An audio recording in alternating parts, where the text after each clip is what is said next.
tu tan cho zai da kan share than na lai ti sia chon pupa phungthluk bia ti mi kha kan bun share than na lai ye I phungthluk bia ti mi hi asul lam cho phung bentuk in izau chun oklak mi bia ti nak sia I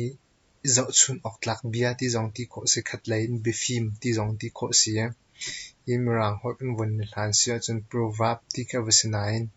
I khat lai sia chun Biafim ti chun sayings ti zong kan hoi ti ko asinain hi 10 of athalo mi si cha phungthluk bia pupa phungthluk bia ti tuin khen kan ti na lai ye hi phungthluk bia ti mi cho phung bangin izau chun oklak mi bia ti nak avasia hi atu tan na hen chafangin kan thok than na lai ye chafangin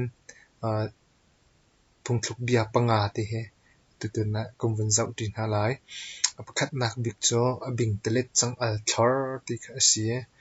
chang al thor ti mi chu vucham kha ti toi e ahang kha thor ke ase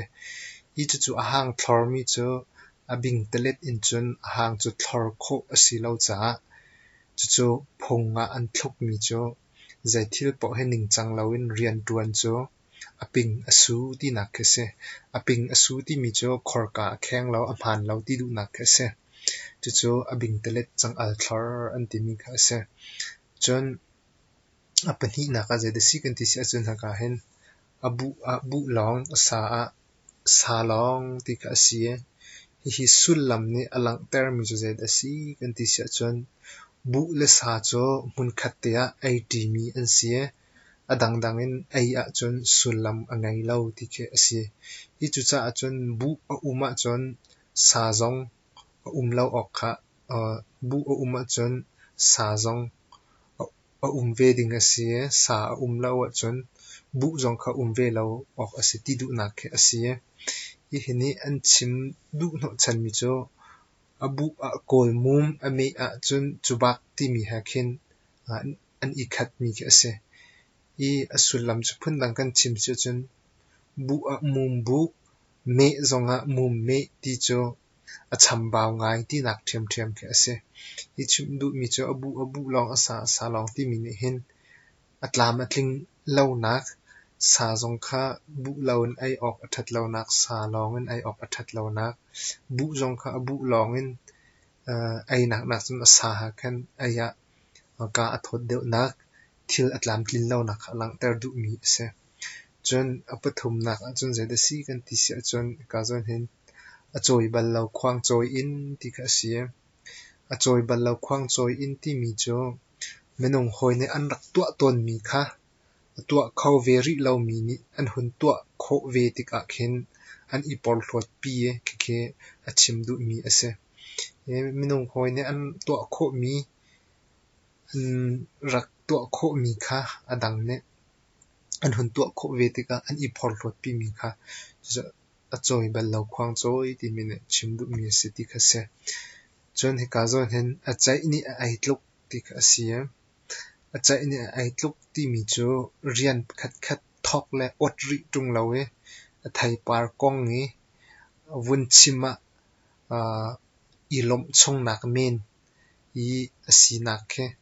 chu lang ter du mi kha se kan vun no ri asia chon rian khat kan vun thok ri lo kan vun ot ri lo phai samhu na kong kan vun ruwa kan vun chim nain amhu zong kan mu ri lo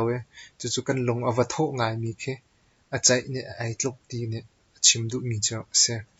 chun ka zon apanga nak a chen achep na sol lai ti kha sia achep na sol lai ti mi ne chim du mi cho nara rin lawa chon aping na su lai ti nak khe ase chep ti mi cho achep rep mi sining pakhat khe ase achep rep mi kan ti tik a hen achep rep mi ti mi asul lam cho punpa achia mi abi mi ti nak khe ase chu achep rep mi sining pakhat kha ase sol ti mi cho pel rai ti kha ase I asi kho lo nak a asi cha a chep rep in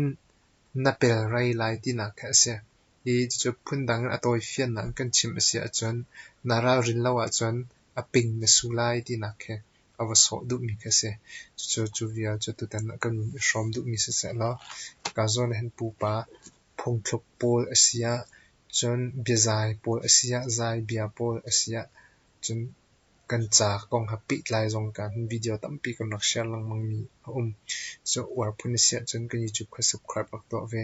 Chinmi phun kan thoki na kan Tuanbia la kan Nunphung via te kha ka youtube pa hen sharing kan to nak ase chu Laimi kan tan chau nak ning cha ase ya dong nak pi ka war phun sia chon kan video zong ka share pe ko ase youtube ka subscribe to ko sti ka dok nak bi ka un chim thang du mi sen video to ang dong tha tin bye